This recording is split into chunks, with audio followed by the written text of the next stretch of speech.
Hola a toda la comunidad. En el informativo de hoy toca hablar de las insulinas, el último recurso para la diabetes mellitus tipo 2 y el único para la diabetes tipo 1. Quédate hasta el final y te contamos todo lo que necesitas saber para administrarte insulina. Sin más, ¡empezamos! Para entender este vídeo, en primer lugar hay que tener claro qué es la insulina y cómo funciona.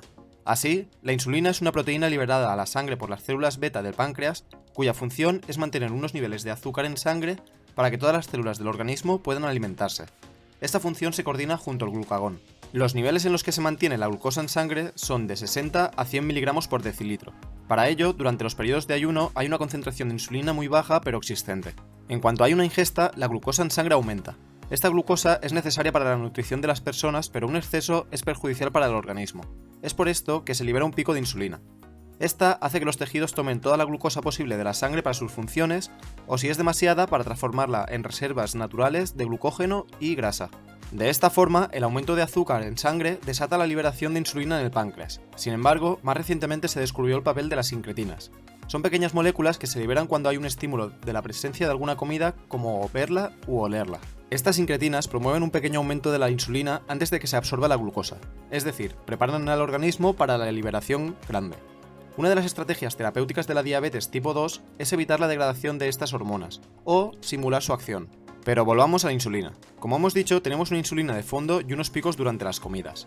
Pues bien, las personas con diabetes deben emular ambas. Normalmente, y debido a la falta total de insulina, los diabéticos tipo 1 y los diabéticos tipo 2 muy avanzados necesitarán la administración de una insulina de liberación prolongada que mantenga estos niveles y una insulina de acción rápida para las ingestas. Sin embargo, en el caso de pacientes con diabetes mellitus tipo 2 que pueden controlar los niveles de azúcar con antidiabéticos orales, es probable que solamente necesiten insulina de acción rápida o de liberación lenta. Por esto, es necesaria una batería de insulinas que ayuden a controlar los niveles de glucosa en sangre. Los tipos de insulina se dividen por categorías de acuerdo a diferencias en el inicio del efecto, es decir, cuán rápido actúan, el pico de eficacia, cuánto tarda en hacer el efecto máximo, la duración, es decir, el tiempo que dura en el organismo antes de desaparecer, y la concentración de insulina inyectable, es decir, la cantidad de insulina por cada mililitro de producto inyectado. Así, las insulinas se clasifican de forma común de acción rápida, las de acción intermedia y las de acción prolongada, que se pautarán en función de las necesidades del paciente previamente comentadas. Las insulinas de acción rápida son la insulina Aspart, la insulina Lispro y la insulina Glulisina.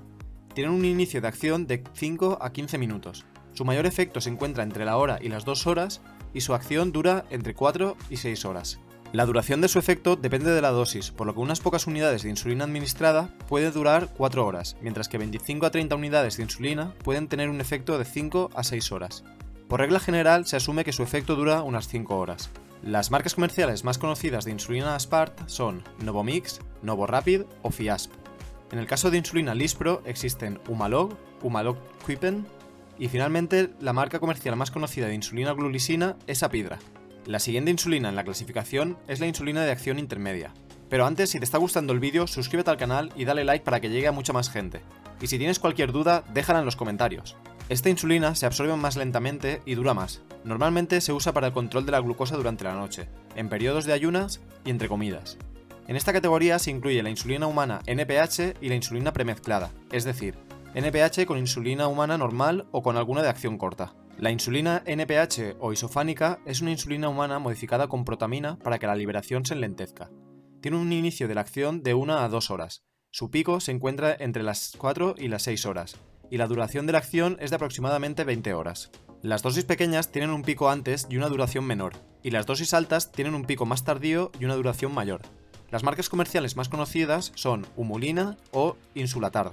En el caso de la insulina premezclada, su pico y duración de la acción dependen de la proporción de las mezclas de la insulina NPH con las insulinas de acción rápida.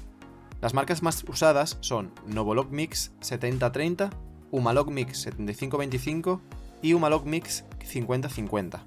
Finalmente, las insulinas de acción prolongada son la insulina Glargina e insulina Detemir. Tienen un inicio del efecto entre 1 a 2 horas y un pico a las 5 horas para continuar con un efecto durante 24 horas. Se conocen más por Levemir, Lantus o Toujeo. Todas estas insulinas pueden guardarse en la nevera para una mayor conservación. Sin embargo, una vez abiertas, pueden conservarse a temperatura ambiente lejos del calor. Nunca deben congelarse, y si por algún fallo del refrigerador se congela, no debe administrarse. Vale, ¿y cómo se administra la insulina? Existen 3 formas de administración de la insulina, pero todas son de administración parenteral. La primera forma de administración es con jeringa. Estas jeringas llevan la medida de unidades de insulina que se van a administrar, y una aguja de calibre 31 para administración subcutánea.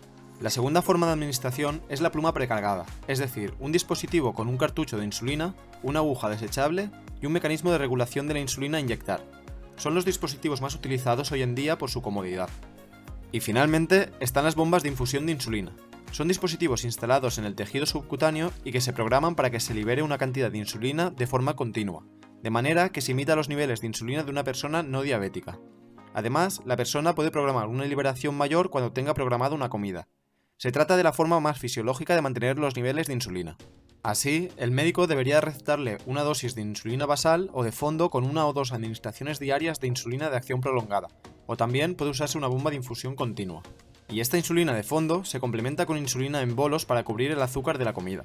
Esta cantidad de insulina debe calcularse en función de los carbohidratos que se van a ingerir. También hay que tener en cuenta que deben corregirse niveles de azúcar anormalmente altos entre comidas con otra dosis de bolo. Pero ¿cómo se calcula la insulina a administrar? Primero, hay que tener claros unos conceptos básicos. Entre el 40 y el 50% de la dosis de insulina diaria total debe usarse para los periodos de noche, periodos de ayuno y entre comidas, y el resto de la insulina total para la cobertura de carbohidratos de las comidas y la corrección del azúcar en sangre. Así, hay dos supuestos a tener en cuenta en los que se debe calcular la dosis de administración de la insulina: la cobertura del azúcar y la corrección de azúcar en sangre. La dosis del bolo para la cobertura de alimentos se prescribe como una relación de insulina y carbohidratos, es decir, la cantidad de carbohidratos que cubre una unidad de insulina. Generalmente, una unidad de insulina de acción rápida retira 12 a 15 gramos de carbohidratos.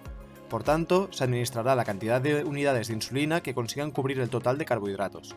Por ejemplo, si en la comida tenemos 90 gramos de carbohidratos y por cada unidad de insulina retira 15 gramos, el cálculo es dividir los 90 gramos de azúcar entre 15 gramos que retira la insulina por unidad. Es decir, 90 entre 15 son 6 unidades de insulina. En el caso de necesitar un bolo para corregir el azúcar entre comidas, se considera que una unidad de insulina es capaz de reducir 50 mg por decilitro, aunque dependerá del individuo y oscilará entre 30 y 100 mg por decilitro por unidad. Así, por ejemplo, si mido 200 mg por decilitro de azúcar en sangre entre comidas y mi objetivo es 100 mg por decilitro, tendré que corregir 100 mg por decilitro. Por tanto, 100 entre 50 mg por decilitro por cada unidad de insulina son 2 unidades de insulina las que debo administrarme para reducir los niveles a un estado óptimo. Estos dos casos pueden combinarse cuando uno va a comer y tiene los niveles de glucosa en sangre altos. De este modo, se sumarían ambos y se administraría 8 unidades de insulina para la comida. En el caso de la dosis de insulina de fondo o basal, se considera que debe ser alrededor del 50% del total de insulina diaria. Para calcularla se multiplica 0,55 por el peso corporal. Por ejemplo, para una persona que pesa 80 kilos sería 80 por 0,55, lo que da un resultado de 44. Esto son las unidades de insulina totales.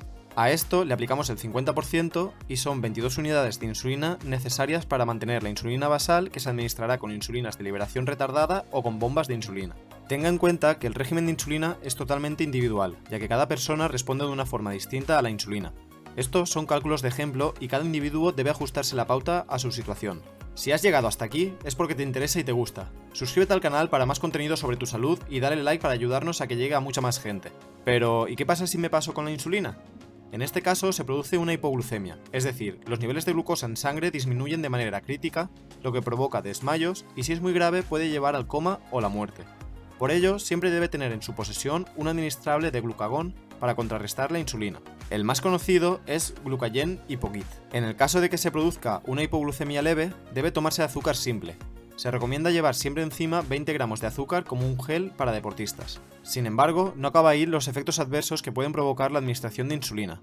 De hecho, algunos pueden llegar a ser graves y llevar a un ingreso hospitalario. Algunos de los efectos secundarios leves son la irritación en el lugar de la administración, el aumento de peso o el estreñimiento.